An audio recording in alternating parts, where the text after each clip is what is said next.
evening and welcome to Crossroads. There have been conflicting reports on whether Republicans are going to try to impeach President Joe Biden. Now, it comes down to a small difference in language that has led to some of the misunderstandings, and it means a whole lot more in practice than it may seem at the surface. The difference is between an impeachment and an impeachment inquiry. House Speaker Kevin McCarthy explained this while answering questions from the press. He told a journalist that reports saying that he was going to impeach Biden, that is incorrect. They are not talking about impeaching Biden per se. Instead, they're talking about launching an impeachment inquiry. And this could be a vehicle to get more evidence in the ongoing investigations into the alleged crimes of the Biden and his family. And in particular, related to his son, Hunter Biden. Watch. I said impeachment inquiry. There is a big difference. And let me explain it because maybe not everybody understands it. What impeachment inquiry does when you vote on the floor, it gives you the apex of power of Congress. McCarthy goes on to outline some of the evidence that their committees have been finding on the Biden family. He describes, for example, the IRS whistleblowers who allege the Biden family has been receiving special treatment, which lends to the criticisms that there's a partisan two-tiered system of justice. And we see this in light of the light-handed approach the justice system has shown to Democrats and the heavy-handed approach, and sometimes very heavy-handed approach, it has taken on Republicans.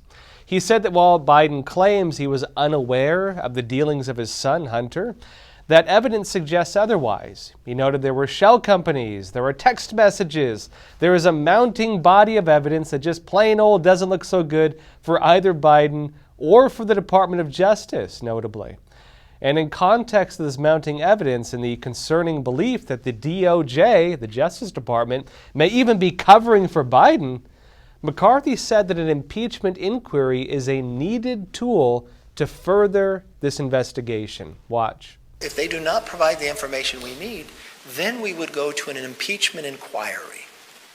Impeachment inquiry, which simply is an investigation and providing Congress the power to do that investigation. Speaking of the Biden family, things are not looking so great for the president's son. Hunter Biden just lost what was called the sweetheart plea deal. He pled not guilty to criminal charges of tax evasion and the illegal possession of a firearm.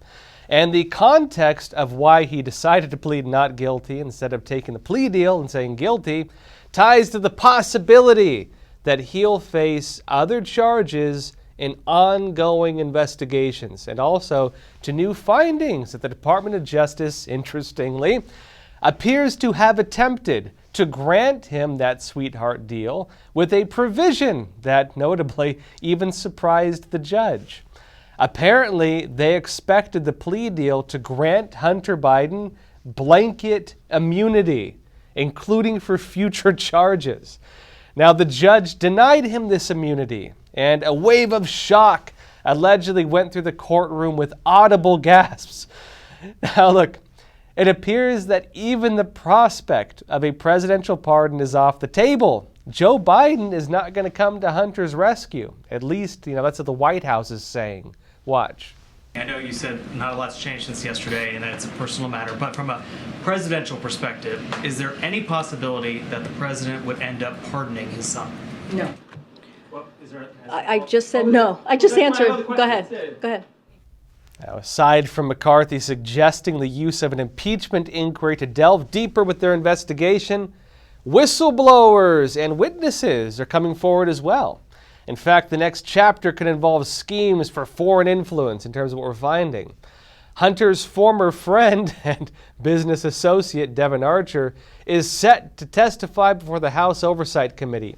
And when he testifies, it's expected at least, that he's going to reveal information related to foreign business deals and notably potential influence peddling to countries like Ukraine, Romania, and China.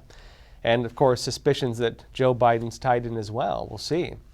In light of all this as well, President Donald Trump is also facing his many charges, which seem to be increasing in number, in what he and other Republicans view as the flip side of that two-tiered system of justice. The one, that seems to keep trying to put Trump in prison. On the Hunter Biden case, Trump has been doing his victory laps.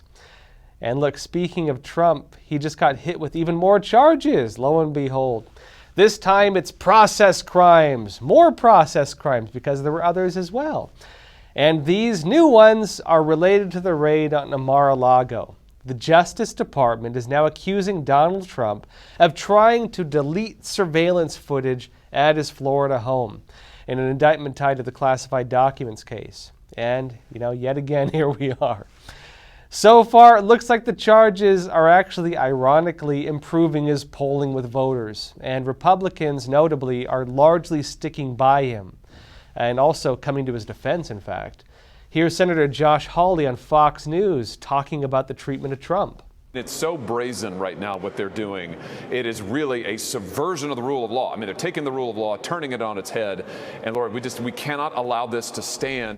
Now, keep in mind when it comes to Republican backing, that's not just Hawley, but also Fox News airing that.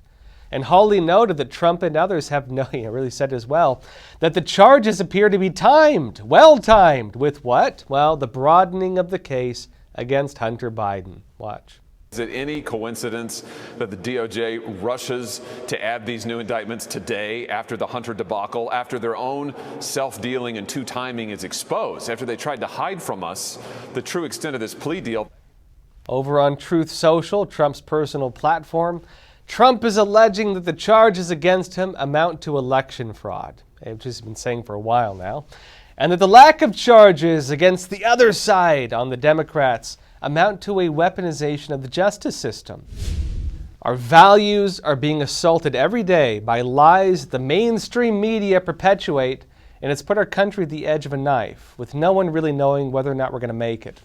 Shockingly, most people don't realize that every mainstream media company belongs to one of mainly 6 corporations, all with their own agendas and demanding shareholders. Some people even believe it's a good thing. But how can we ensure that the reporting is free of bias? Well, we can't. This is why my show and the Epoch Times is so critical. We're completely independent. Our only interest is in traditional journalism and reporting truthfully. The Epoch Times is the antidote. It's time to replace these prevalent narratives with the truth and get back to the basics: life, liberty, and the pursuit of happiness. All you have to do is subscribe to Epoch TV, and you'll get so much more in return. With your subscription, you'll get access to hundreds of exclusive videos, over 30 channels, live shows, events, and also hard-hitting documentaries and films that are changing the game. We also have the rest of this episode, notably on Epoch TV, where we're going to be talking about the brutal realities of gender-affirming care, things we can't tell you on YouTube, notably, as well as the real reason why China seems to be so excited about making climate deals with the U.S. Just click the link in the description below, and you're on your way. And thank you so much for watching me. Thank you for your support.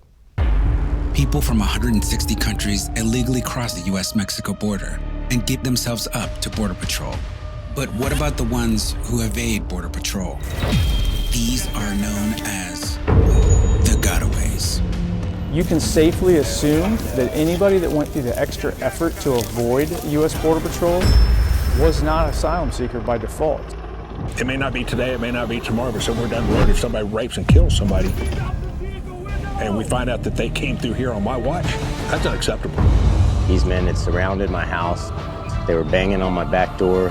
They were banging on my front door. You can't understand it unless you're out here seeing it every day. 21 dead bodies on the property. Code 3 response. Is it wrong to ask people to come to your front door of your home?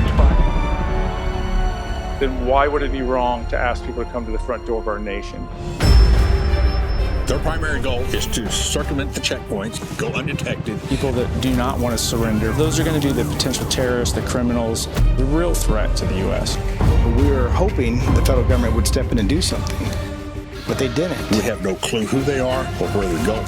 That's the scary part.